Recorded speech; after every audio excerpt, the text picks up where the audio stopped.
Hello friends, इस video में हम बात कर रहे हैं स्ट्रक्चर ऑफ स्पर्म की, ह्यूमन स्पर्म की।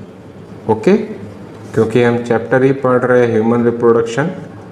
ठीक है, तो इसमें हम पूरी तरीके से स्पर्म के स्ट्रक्चर को समझेंगे और जो पिछले वीडियो में हमने चेंजेस ड्यूरिंग द स्पर्मियोजेनेसिस को डिस्कस किया था उसको हम यहाँ पे इम्प्लीमेंट करने का ट्राई करेंगे। ओके, तो सबसे पहले स्पर्म के बारे में कुछ दो पॉइंट हम नोट कर लेते हैं। सबसे पहला कि sperm is a haploid structure, ये एक हैप्लॉइड सेल है। ठीक है, साथ में ये फ्लैजेलेट है, मतलब इसमें फ्लैजेला होता है और ये मोटाइल होती है, मूवमेंट कर सकते हैं। अब स्पर्म के मेजरली 4 पार्ट्स होते हैं। पहला पार्ट जो होता है उसको हम बोलते हैं हेड, दूसरा पार्ट जो होता है उसको बोलते हैं हम नेक, तीसरा पार्ट जो होता है उसको बोलते हैं हम मिडल पीस और चौथा पार्ट जो होता है उसको बोलते हैं हम टेल। इसमें हेड जो है इसमें 2 स्ट्रक्चर प्रेजेंट होते हैं। पहला तो इसमें होता है न्यूक्लियस और दूसरा होता है इसमें एक्रोसोम। ठीक है, अब हम इसके स्ट्रक्चर को ड्रॉ करने का ट्राई करते हैं। सबसे पहले तो जो स्पर्म है उसका हमने बोला था कि जो इसका एंटीरियर पार्ट हो जाता है वो पॉइंटेड हो जाता है। ठीक है, तो यहाँ पर मैं इसका पॉइंटेड स्ट्रक्चर ड्रॉ कर लेता हूँ।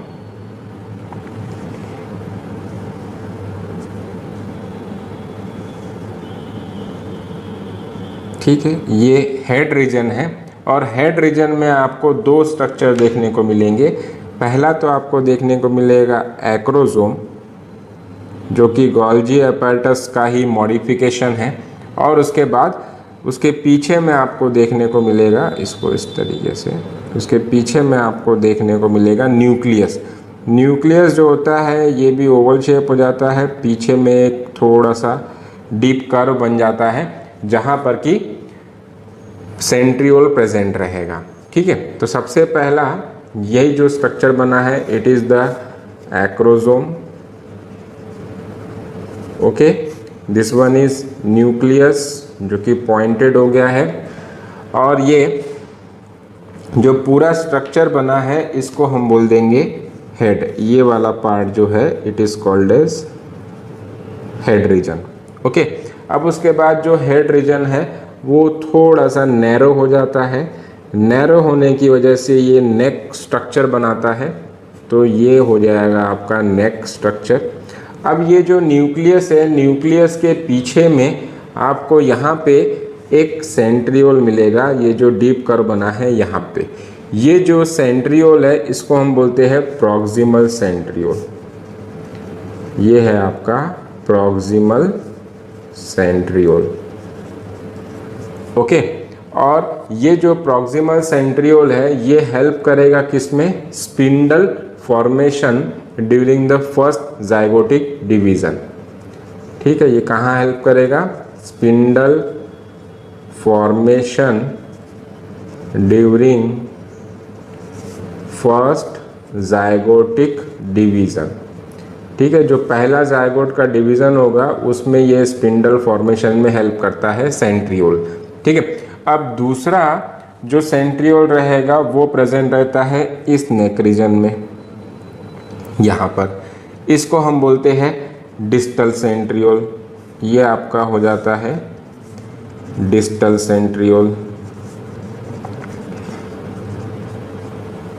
ठीक है, अब ये डिस्टल सेंट्रियोल जो है इसमें से एक्सियल फिलामेंट निकलते हैं, इसको हम 2 मिनट में डिस्कस कर रहे हैं। अब उसके बाद ये जो नैरो हुआ नेक रीजन है ये फिर से एनलार्ज होता है, लेकिन ये हेड पार्ट से थोड़ा सा कम एनलार्ज होता है, तो इसको हम थोड़ा सा डायमीटर में कम बना दे रहे, और ये इस टाइप से आगे बढ़ेगा और फिर से एक नैरो रीजन बनाता है, जिसके बाद ये टेल लाइक स्ट्रक्चर में कन्वर्ट हो जा रहा है, ये इस टाइप से। ये तो ये वाला जो स्ट्रक्चर बना है जो कि नेक रीजन के बाद बना है, इसको हम बोलेंगे, मतलब ये वाला हिस्सा, इसको हम बोल देंगे क्या, मिडल पीस। ये आपका है मिडल पीस। अब मिडल पीस में क्या होता है कि ये जो डिस्टल सेंट्रियोल है, प्रॉक्सिमल सेंट्रियोल का फंक्शन तो हम समझ गए कि स्पिंडल फॉर्मेशन करेगा during the first diagonal division, और जो डिस्टल सेंट्रियोल है उसमें से एक्सियल फिलामेंट्स निकलते हैं। ये एक्सियल फिलामेंट्स, ये एक्सियल फिलामेंट्स जो है ये टेल रीजन तक जाते हैं और ये अल्टीमेटली में टेल के मूवमेंट में हेल्प करते हैं। ये इस टाइप से, ये हो गए एक्सियल फिलामेंट्स। ओके, जो एक्सियल फिलामेंट का इसमें अरेंजमेंट होता है वो अरेंजमेंट होता है 9+2 का। ओके, 9+2 का इसमें एक्सियल फिलामेंट का अरेंजमेंट होता है। अब उसमें हमने एक स्ट्रक्चर आपको मैंने बताया था कि इसमें प्रेजेंट होता है क्या, नेबरकन, जो कि स्पाइरल माइटोकॉन्ड्रिया होता है। तो ये मिडल पीस एरिया में प्रेजेंट होता है। तो यहाँ पर मैं इस टाइप से जो है स्पाइरल स्ट्रक्चर बना रहा हूँ, जो कि और कुछ नहीं माइटोकॉन्ड्रिया है। ठीक है, ये इस टाइप से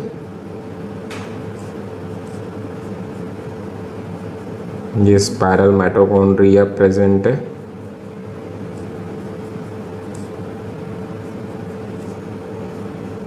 मेरे ख्याल से आपको ध्यान में आ रहा होगा कि स्ट्रक्चर किस टाइप से बन रहा है।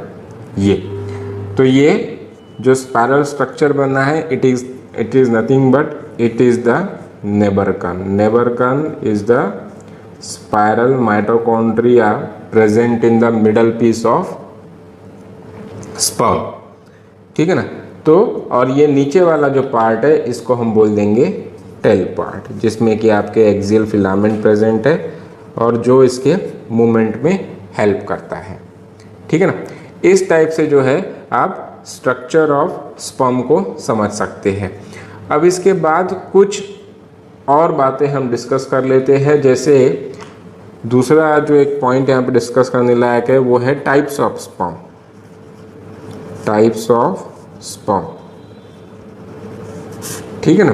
तो दो टाइप के स्पर्म होते हैं। पहला तो होता है गायनोस्पर्म और दूसरा होता है एंड्रोस्पर्म। तो जब ये जर्म सेल डिवाइड होती है तो जर्म सेल में जो है एक्स और वाई क्रोमोसोम होता है। Okay, sex chromosome. अब जब ये डिवाइड होगी, इसका मियोसिस होगा, तो ये एक सेल में जो है एक्स क्रोमोसोम चले जाता है, दूसरे सेल में वाई क्रोमोसोम चले जाता है।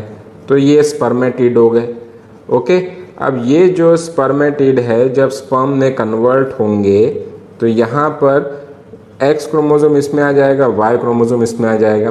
तो जिस स्पर्म में एक्स क्रोमोसोम आ गया इट इज़ कॉल्ड एज गायनोस्पर्म, और जिस स्पर्म में वाई क्रोमोसोम आ गया इट इज़ द एंड्रोस्पर्म। इस टाइप से, ठीक है ना। अब एक टर्म और हम डिस्कस कर लेते हैं जिसको हम बोल रहे हैं वायबिलिटी। वायबिलिटी, वायबिलिटी मतलब होता है कि time period for which the sperm remain fertile. ठीक है, time period for which sperm remain fertile. और फीमेल रिप्रोडक्टिव स्ट्रक्चर में स्पर्म जो है वो 24 आवर्स तक फर्टाइल रहता है। मतलब कि जो ह्यूमन स्पर्म है उसमें जो वायबिलिटी टाइम है वो कितना है, 24 आवर फीमेल रिप्रोडक्टिव सिस्टम में। ओके, इसमें दो मेम्ब्रेन और होती है। ये हेड पार्ट जो होता है, हेड पार्ट में यहाँ पर आप देख सकते हैं कि ये हाफ हेड पार्ट तक, ठीक है, हेड पार्ट के हाफ तक एक मेम्ब्रेन होती है जिसको हम बोलते हैं गैलिया,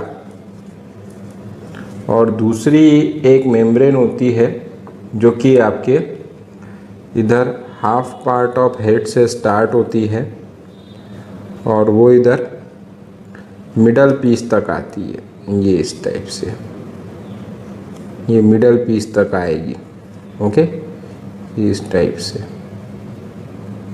ये जो दूसरी मेम्ब्रेन रहेगी उसको हम बोलेंगे मैनचिड,